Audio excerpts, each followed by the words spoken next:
What happens when the life you've built turns out to be a masterpiece of lies? For Audrey Thompson, a brilliant corporate attorney in Denver, betrayal didn't come with whispered rumors or anonymous notes. It arrived via a single photo on social media. Her husband, David, supposedly on a wilderness retreat to unplug, was lounging at a luxury resort with his secretary. But this wasn't just an affair, it was the tip of a chilling iceberg. As Audrey dug deeper, she uncovered embezzlement, blackmail, and a web of deceit that spanned years. Armed with her legal expertise and unshakable resolve, she realized one thing: justice isn't given, it's taken. And David had no idea who he was dealing with. Audrey Thompson sat in her sleek, glass-walled office on the 45th floor of a towering skyscraper in downtown Chicago. At 36, she was one of the most sought-after corporate attorneys in the city, known for her razor-sharp intellect and an unyielding dedication to justice. Her reputation preceded her. Clients trusted her implicitly, colleagues admired her tenacity, and adversaries feared her courtroom prowess. Yet, behind the polished exterior of her professional life lay a marriage that had become increasingly strained over the years. David, her husband of 8 years, was a financial consultant with a prestigious firm.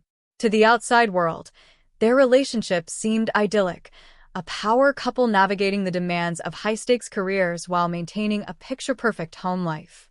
But beneath the surface, cracks had begun to form. David's late-night work calls, frequent business trips, and evasive behavior had all raised suspicions in Audrey's mind. She had brushed these off as stress or the pressures of his job, but deep down, something gnawed at her instincts. What Audrey didn't know, at least not yet, was that David's secrets went far beyond infidelity. For months, he had been siphoning funds from his company, funneling them into offshore accounts under the guise of legitimate investments. The embezzlement scheme was meticulously planned, designed to look like routine transactions. David believed he was untouchable, convinced no one would ever suspect him. What he hadn't accounted for was Cain, his young and ambitious mistress. Cain wasn't just another conquest. She was sharp, calculating, and hungry for more than David could offer emotionally. When she stumbled upon evidence of his illegal activities during one of their clandestine meetings, she saw an opportunity. Blackmail became her weapon of choice. At first, David dismissed her threats as idle posturing, but when Cain began demanding larger sums of money and threatening to expose both his affair and his crimes, he realized he was trapped in a web of his own making. The tension between David and Cain added a volatile layer to an already fractured dynamic. Each meeting between them grew more fraught, their conversations laced with thinly veiled hostility. Meanwhile, Audrey remained oblivious to the storm brewing around her. That is, until fate intervened in the most unexpected way. It was a crisp autumn afternoon when Audrey received a message from David. "Hey babe," it read. "Caught 3 fish today. The solitude is really helping clear my mind." Attached was a photo of him lounging by a serene lake, his fishing rod resting against a tree. Audrey stared at the image, her brow furrowing slightly. Something about the scene felt off. "Wonderful, honey," she typed back, her fingers steady despite the unease creeping into her chest. "I'm so glad you're finding peace in nature." But moments later, her colleague Joyce burst into her office, her face flushed with urgency. "Audrey, you need to see this," she said breathlessly, holding up her phone. On the screen was a social media post from Cain Moore, David's secretary. The caption read, "Finally with my true love. No more hiding." Below it were photos of David and Cain laughing together at a luxury resort in Punta Cana, their arms wrapped around each other as they posed against a backdrop of turquoise waters and white sand beaches. Audrey felt the ground shift beneath her feet. Her heart pounded, but years of courtroom discipline kept her expression neutral. Slowly, she closed her laptop and turned to Joyce. "Thank you for showing me this," she said calmly, though her voice carried an edge of steel. Joyce hesitated, clearly unsure how to proceed. "What are you going to do?" Audrey picked up a legal pad and began jotting down notes. "First," she said, her tone measured, I'm going to text my darling husband and ask if the fish are biting. Joyce blinked in confusion. Shouldn't you confront him? Audrey smiled faintly, recalling countless cases where she dismantled opponents who underestimated her. Do you know what's better than catching someone in a lie? She asked. Letting them keep lying while I dismantle their entire life. As the day wore on, Audrey delved deeper into David's deception. Using her access to financial records and legal expertise, she uncovered a trail of suspicious transactions linked to their joint accounts. First-class tickets to exotic destinations, lavish hotel stays, expensive jewelry, all purchased without her knowledge. But it wasn't until she stumbled upon a series of transfers to an unfamiliar offshore account that the full scope of David's betrayal came into focus. Her investigation led her to an even darker revelation. Cain wasn't merely blackmailing David for money. She had discovered that he had orchestrated similar schemes at his previous firm, targeting wealthy executives and extorting them for personal gain. This time, however, Cain had grown reckless, documenting their escapades online and threatening to expose everything unless David paid up. To heighten the suspense, Audrey decided to play along for now. She sent David another text, this time asking innocently, "Did you remember to pay the credit card bill before you left?" His response came quickly, "Of course, honey. Don't worry about anything." Audrey's lips curled into a cold smile. He hadn't paid it. She knew because she was staring at the overdue notice right then. Every lie David told only tightened the noose around his neck. That evening, as rain pelted against her office windows, Audrey made a bold move.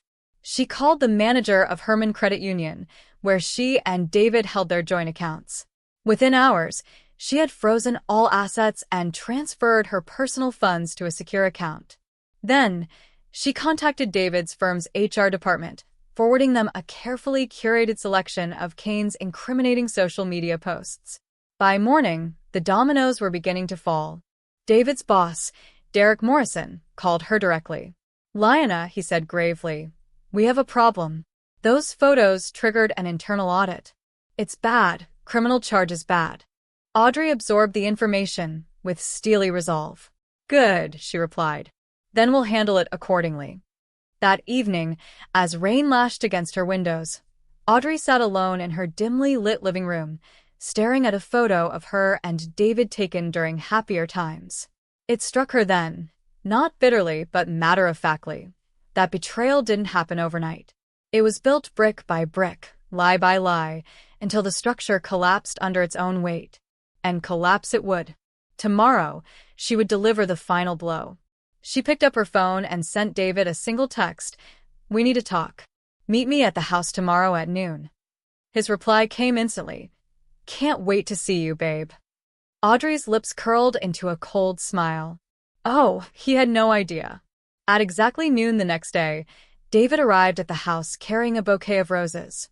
His expression shifted from cheerful to confused as he stepped inside and found Audrey seated at the dining table, surrounded by folders, documents, and her laptop.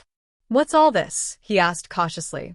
"This," Audrey said, standing and meeting his gaze directly, "is your life, David. Or rather, the mess you've made of it." Over the next hour, Audrey methodically presented each piece of evidence, watching as David's confidence crumbled. From the financial records to Cain's testimony, from the blackmail scheme to the syndicate emails, she left nothing out. By the time she finished, David was pale and shaking. "You can't prove any of this," he stammered weakly. "Oh, I can," Audrey countered. "And I already have. The FBI will be here shortly. So will representatives from Morrison and Webster. You might want to start thinking about what you're going to say when they ask why you betrayed not just me, but everyone who trusted you." As if on cue, the sound of sirens pierced the air outside. David bolted for the door, but it was too late. Agents swarmed the property, cuffing him as he struggled futilely. Through the window, Audrey watched as they led him away, his protests fading into the distance. Later that night, as Audrey poured herself a glass of wine, she reflected on the whirlwind of events. Justice had been served, but not without cost. The betrayal had cut deep, leaving scars that would take time to heal. Still, She felt a sense of quiet triumph. She had turned pain into power, using every skill she possessed to dismantle the web of deceit that had nearly consumed her. Her phone buzzed. One final message from David. "You'll regret this." Audrey stared at the screen for a moment before deleting the message without responding. Then she raised her glass in a silent toast to resilience, to empowerment, and to the knowledge that sometimes the greatest victories come from the hardest battles. The morning sun filtered through the floor-to-ceiling windows of Morrison and Webster's boardroom as Audrey Thompson sat across from Agent Phillips, a seasoned investigator with the FBI. Around them, chaos reigned. Executives whispered urgently into phones, lawyers scrambled to review documents, and security personnel monitored feeds from multiple cameras. The firm's reputation hung by a thread, but Audrey felt no sympathy for the institution that had employed her husband while turning a blind eye to his crimes. Agent Phillips spread out photographs and financial records on the conference table, each piece of evidence meticulously catalogued. "Mrs. Thompson," she began, her tone professional yet tinged with admiration, "your work here has been instrumental. We've traced funds to 3 offshore accounts in the Cayman Islands, Switzerland, and Panama. This scheme spans years and involves not just your husband, but several other executives at major firms." Audrey nodded calmly, though inside, she felt a surge of vindication. She had suspected David's betrayal ran deeper than infidelity or embezzlement. It was systemic corruption. And now, thanks to her relentless investigation, it was all coming to light. As the meeting progressed, Agent Phillips revealed that David and Kane had attempted to flee separately after realizing they were under scrutiny. They were detained at Punta Cana International Airport by Dominican authorities, who cooperated swiftly with U.S. law enforcement. "They're currently being held without bail," Agent Phillips explained. "Extradition proceedings will begin within 48 hours. Audrey leaned back in her chair, absorbing the magnitude of what she'd uncovered. 8 years of marriage reduced to a web of deceit, greed, and criminal activity. But this wasn't just about David anymore.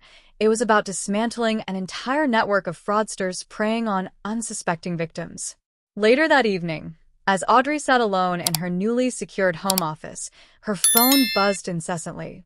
It was David, calling repeatedly from a hotel phone in the Dominican Republic. Finally, she answered, not out of curiosity, but because she knew every interaction could strengthen the case against him. "Baby, please," he pleaded, his voice desperate. "You're ruining everything. We can work this out." Audrey's lips curled into a cold smile. "Work what out? The affair or the felonies?" There was a long pause before David replied, "I did this for us. The money was for our future." She almost laughed aloud. "Our future? While you were planning to leave me?" "No," he exclaimed. "Brianna means nothing. She's lying." Audrey glanced at Agent Phillips, who was recording the conversation. "Push harder," the agent mouthed silently. "Really?" Audrey typed back coolly. "So, you didn't help her set up that account in the Caymans, the one you've been funneling client money into?" The typing bubbles appeared and disappeared several times before David finally responded. "How did you find out?" "I'm a corporate attorney, David," she replied. "Following money trails is literally my job. By the way, the FBI says hello." His response came immediately. "I'll tell you where all the money is. Just don't let them arrest me." Agent Phillips grinned. "Got him." Within hours, David and Kane were in custody, their elaborate scheme exposed for what it truly was, a multi-state, multi-victim operation involving blackmail, embezzlement, and wire fraud. The FBI discovered accounts holding over $2 million, with links to 6 different firms and countless victims. The trial was swift and merciless. David and Kane both accepted plea deals, 8 years for David, 5 for Kane. Their lawyers advised against fighting the charges given the overwhelming evidence Audrey had gathered. As the judge handed down the sentences, Audrey sat in the courtroom wearing the same deep blue suit she'd worn during her first mock trial at Stanford Law School. David couldn't stop staring at her, his face etched with disbelief and desperation. "Your Honor," he tried one last time, "my wife and I could work this out privately." Judge Matthews cut him off sharply. "Mr. Thompson, Your wife isn't pressing charges. The federal government is. And we have evidence of multiple counts of wire fraud, blackmail, and embezzlement. Audrey didn't stay to watch David being led away. Instead, she walked out of the courthouse into the bright Denver morning, feeling lighter than she had in years. Her ordeal was over, but her journey was just beginning. In the months that followed, Audrey transformed her pain into power. Morrison and Webster promoted her to general counsel, offering her a corner office and a team of her own. But more importantly, she launched a consulting firm dedicated to helping companies identify and prevent internal fraud. Turns out, there was a huge market for someone who'd uncovered one of the biggest corporate blackmail schemes in Colorado history. One evening, as she worked late in her office, Derek Morrison stopped by with news. "Just signed another client," he said, smiling. "They specifically requested you handle their case. Said they heard how you handled the Thompson scandal." Audrey smiled wryly, catching her reflection in the office window. The woman staring back wasn't a victim or a betrayed wife. She was a survivor who'd turned betrayal into triumph. "Oh. And Derek," she added casually, "what did David want when he wrote to you from prison?" Derek chuckled. "He wanted me to convince you to answer his letters. I told him you were too busy running two successful businesses to read prison mail." "Perfect answer," Audrey said, returning to her work. 6 months after David's sentencing, life in Denver had settled into a rhythm that felt both foreign and familiar to Audrey Thompson. The city skyline still stretched endlessly beyond her office windows at Morrison and Webster, but the weight she'd carried for so long was finally gone. She no longer woke up dreading what secrets might lie hidden beneath the surface of her marriage. Instead, she embraced each day with a renewed sense of purpose, a clarity born from pain, betrayal, and ultimately triumph. Her promotion to general counsel had brought not only prestige, but also responsibility.